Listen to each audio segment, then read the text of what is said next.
Today, we are moving past the marketing and looking at the actual data path of the neural processing unit.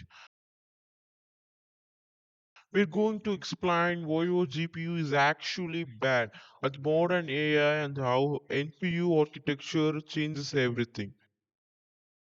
Scalar versus tensor versus vector. The CPU is a scalar processor. It handles one data point at a time, SISO, which is serial in, serial out. It's designed for complex logic branches, but it's terrible for AI because it has to loop to millions of times.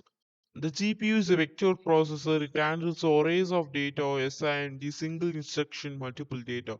This was great for 2023 era AI, but GPUs are leaky. They spend too much energy moving data between the logic units and the memory. And the NPU is a tensor processor. It's designed specifically for MAZ operations, multiply, accumulate. AI is essentially just multiplying two giant grids of numbers and adding them up. The NPU uses a systolic array architecture. Systolic array architecture is a parallel computing architecture consisting of a network of tightly coupled data processing units called cells or nodes. Each node independently computes partial result based on the data received from its upstream neighbors, stores the result, and processes it to downstream. This architecture is named after the rhythmic pumping of the blood by the heart as data flows through the array in similar rhythmic fashion. To understand a NPU, you must first understand the quantization. Quantization is a model optimization technique that reduces the precision of numerical values such as weights and activations in models to make them faster and more efficient. It helps lower memory usage, model size, and computational cost while maintaining almost the same level of accuracy. So, imagine an AI model is a massive library. Currently, every word in that library is written in FP32. This is like using a 32-digit code for every single word. It's too heavy for your laptop.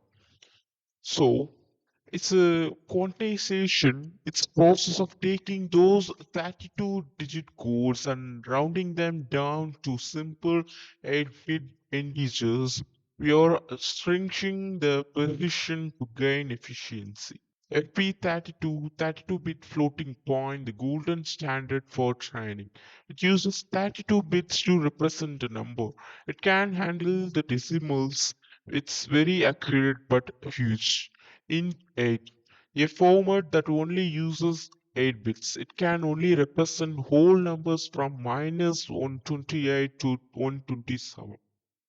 The weights, these are the knobs inside an AI. An AI model is basically billions of these knobs in FP32.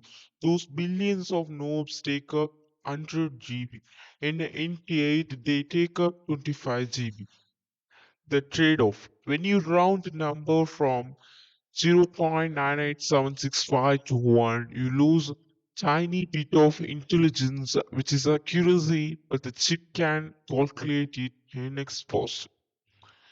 The real secret is K-quants. Instead of shrinking the whole model the same way, we use an important matrix.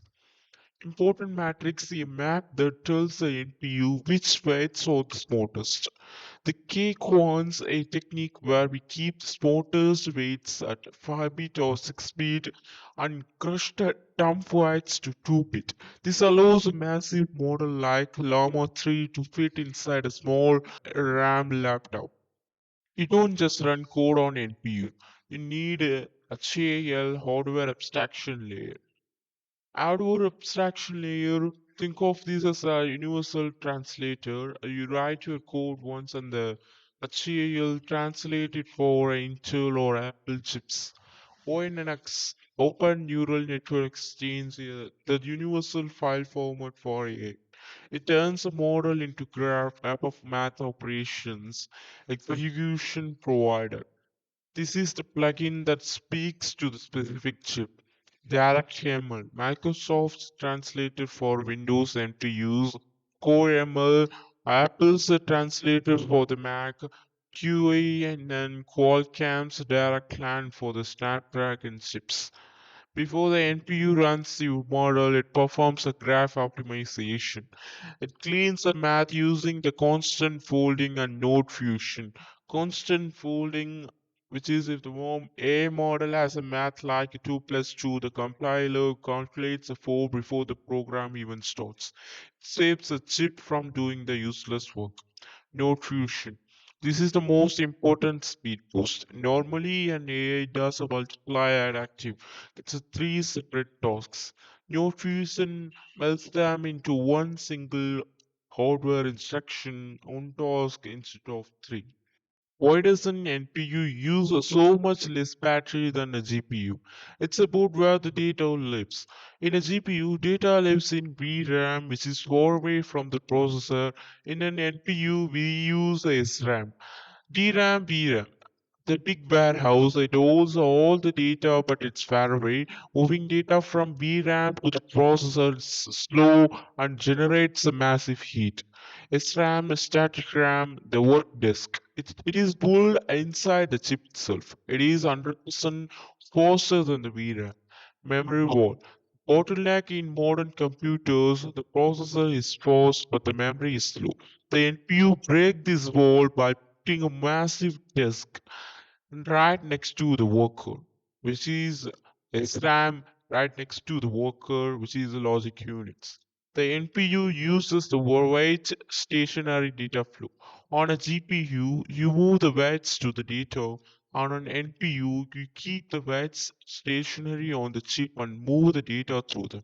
It's like water filter. The filter stays still and the water flows through it. This is how you get 20 hours of battery life while running an AI.